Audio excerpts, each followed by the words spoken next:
Have you ever wondered why the South China Sea is always in the headlines?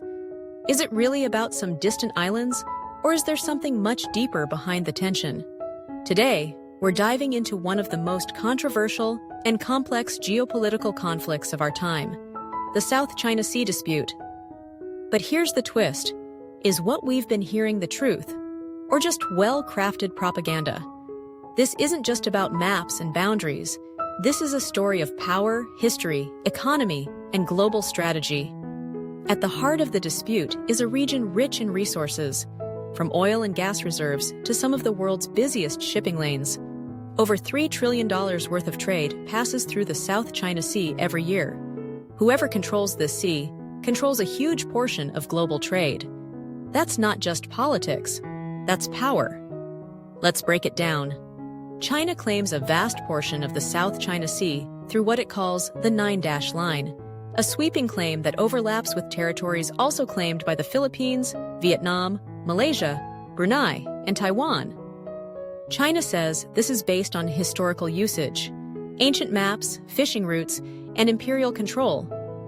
But international law, particularly the United Nations Convention on the Law of the Sea, or UNCLOS, doesn't agree. In fact, in 2016, an international tribunal in The Hague ruled that China's claims had no legal basis. China rejected that ruling. So, what's really going on? Is China trying to rewrite history? Or are they just doing what any rising power would do?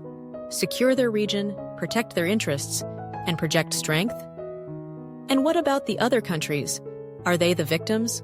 Or are they also playing their own propaganda games, backed by larger powers like the United States, which has its own strategic interest in freedom of navigation? Look at the media coverage.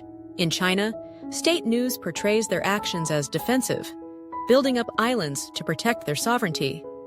Meanwhile, Western media often presents China as an aggressor, using artificial islands and military outposts to dominate the region. Two completely different narratives. But here's the truth. Both sides have agendas, and in international disputes, truth is often the first casualty. Then there's the role of the U.S. and its allies. The U.S. Navy regularly conducts what it calls freedom of navigation operations, sailing close to Chinese-claimed reefs and islands to challenge Beijing's maritime claims. Some call this a necessary check on China's power. Others see it as provocation. Again, perspective is everything. So what's the reality? The truth is, the South China Sea dispute isn't black and white. It's a tangled web of history, politics, and strategic interests. And propaganda?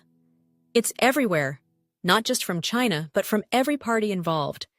Each side uses selective facts, emotional appeals, and historical interpretations to justify their position.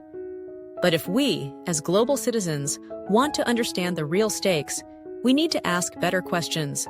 Who benefits from the conflict? Who's shaping the story? And what is the cost of ignoring the truth? If you found this video helpful or thought-provoking, don't forget to hit that subscribe button. We're here to bring clarity to complex issues and spark meaningful conversations.